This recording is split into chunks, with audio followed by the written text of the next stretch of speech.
what potentially could have happened to our tourism in this area could have been devastating to our economy. The Oklahoma Real Estate Commission, we've got Michelle that's going to explain a little bit more. But I don't know if you understand the magnitude of really what was going on. But to see from the sidelines watching what this group was doing was amazing to take on Oklahoma City and the politicians involved in this. For those that are on the inside, when Charity told me about this, I said we were looking for a name for this award. And I said, well, this is very easy. It's the Woody Two Shoes Award. Those on the inside know what that means. But at this time, I want to turn it over to Michelle. She's going to explain a little bit more. Thank you, Dave. It's an award, but it's also a little bit of a civics lesson, if you will. You know, all of us in school learned about government, how government works, and how you're supposed to work the system, and if you just do all the right things, everything works right. So with that in mind, I'll just weave a story of what we faced over a year ago. About a year ago today, we were sitting in these seats wondering if our tourism industry, basically the cabin management business, if it would survive the threat that we had. So we all realize that in southeast Oklahoma, timber is king. And because of our thriving forests, we have this awesome tourism industry just nestled in the heart of the woods. And I think most of us realize how important tourism is, but until our $9 million industry was attacked, and I don't know if anyone realized until we started putting the numbers to it, what economists say is that turns into $63 million being spent across the county as tourists pass through town, dropping money in restaurants and gas stations, and all sorts of businesses, not just tourist businesses, but everywhere that they eat. And then every time they spend money in maybe a winery or someplace like that, then we spend the money again. So it just keeps turning over, and we buy lumber, and we do all those things. So the story started about the summer of 2007, 2008. We started hearing grumblings and rumors that our industry might be attacked. There was all these rumors flying, and what we heard was that the Real Estate Commission, which is a governor-appointed commission as I understand it, was basically threatening to shut us down if we didn't begin to practice under a different set of laws and rules. We just thought it was ludicrous. And I think you could safely say we just stuck our head in the sand. No one believed it. It was so crazy we thought, well, it just can't be true. Until July of 2009, cabin management companies began receiving certified letters. Several received them from the Real Estate Commission, and quote, a formal investigation is being conducted into your unlicensed real estate business. And we were like, what? We're not in the real estate business. We're in the hotel, motel, hospitality, tourism business. You know, they're just confused. And surely if we go explain ourselves, this will go away. Not so much. So I tried that. I went to one of the Real Estate Commission meetings and sat down and said, I don't think y'all understand. And they understood. They crossed their arms and said, go get your real estate license. The realtors down here really didn't want that either. They didn't want 20 more realtors in the area, and we didn't want to be doing it. So that was how the whole thing started. So if you heard about the cabin bill, that was kind of the background. In August of 2009, Senator Ellis, Representative Bailey, the McCurtain County Tourism Authority, and the Chamber of Commerce, and several of the cabin management companies sat down at the chamber and wrung our hands and pulled our head out of the sand and said, we're going to have to fight. We're going to have to do something. And Senator Ellis and Representative Bailey sent a letter up to the Real Estate Commission and basically asked them to stand down and give us time to straighten this mess out, this misunderstanding. And we were asking for an Attorney General's opinion. Again, this was my civics lesson. I had not a clue what all that meant. But it seemed pretty simple.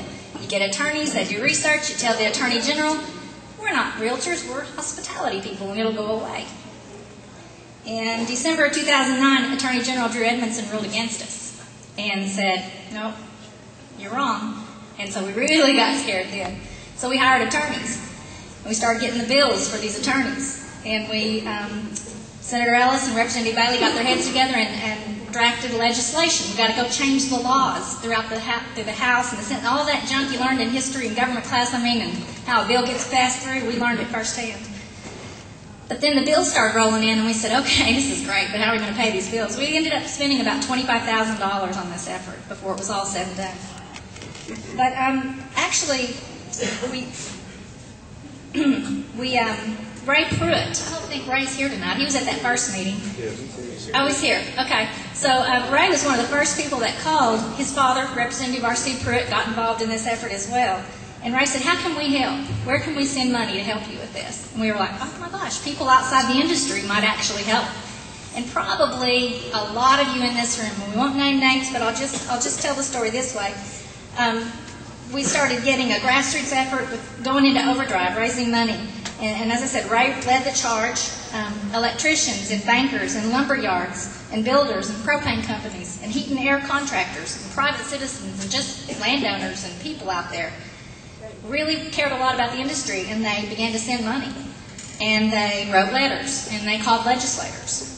And as I said, over $25,000 was raised through that grassroots effort. Lobbyists hired Representative Pruitt, Representative Bailey, Senator Ellis. The Tourism Executive Director, Hardy Watkins, spent a lot of time sitting in front of the Real Estate Commission with all of us, fighting this thing, working the halls of the Capitol. And everyone said, this can't be done. You're not going to win. The Real Estate Commission is 20,000 members strong. The realtors in the state, you cannot win. How could 12 little businesses in southeast Oklahoma, which was about who had received the letters at that point, how can you possibly make a difference? How can you win? And then this fellow named Representative Dan Sullivan, who I'd never met, in the House of Representatives, had a committee meeting with our bill on the slate, or whatever you call it. And it was hailed as one of the most exciting bloodbaths the Capitol has ever seen when he called to task Executive Director of Real Estate. And boom, hands down, 14-0, our bill flew out of that committee and went to a vote on the House floor. And the next step, it was 92-1 in the House. So it has to go to the Senate. So we were pretty excited, cautiously optimistic that this was going to work. But you know, there's 20,000 realtors, and they have a lot of money, and blah, blah, blah. So then, Senator Todd Lamb, now Lieutenant Governor, at the request of Senator Ellis, carried our bill on the Senate side. And so, in the midst of all this, we're making a 4-hour drive up and back to sit in these committees and sit in the House and wait for things to happen. So we drive up to see Senator Lamb fight his bloodbath in the Senate. 8 seconds, boom, voted over. I don't know how many people were in that committee, but it was unanimous in 8 seconds. If he would have told us that, we could have saved the drive. We went to the Senate floor, 45-0. They voted to pass House Bill 2305. So people said, you can't do this. People said, you can't get organized. People said, you'll never defeat this powerful group. Yet on April 19th, Governor Brad Henry signed House Bill 2305 into law. So, woohoo!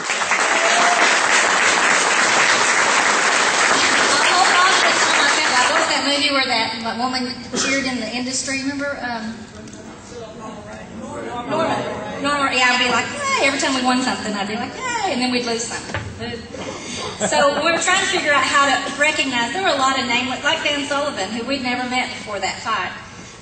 We thought, what can we do? So Diane actually came up with, when pigs fly, y'all will be able to get this done. So tonight, we're going to be presenting the first recipients of the Broken Bow Chamber of Commerce When Pigs Fly Awards. Okay? There were many faces that fought the fight, some that we'd never met before, and took up our cause, but none was more fearless than a reporter named M. Scott Carter for the Journal Record in Oklahoma City. And for those of us who didn't know anything about the Journal Record, my description is it's Oklahoma's equivalent of the Wall Street Journal. It's a very well-respected paper.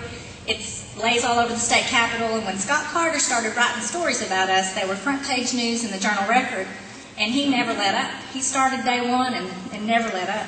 And Diane and Karen are unfurling. Scott couldn't be with us tonight, but he's our first recipient. And end-to-end, the articles that he wrote span miles, circle the earth, 72,000 words, I think. So those are the articles that Scott Carter wrote day one and just kept writing and kept writing and kept writing. And so.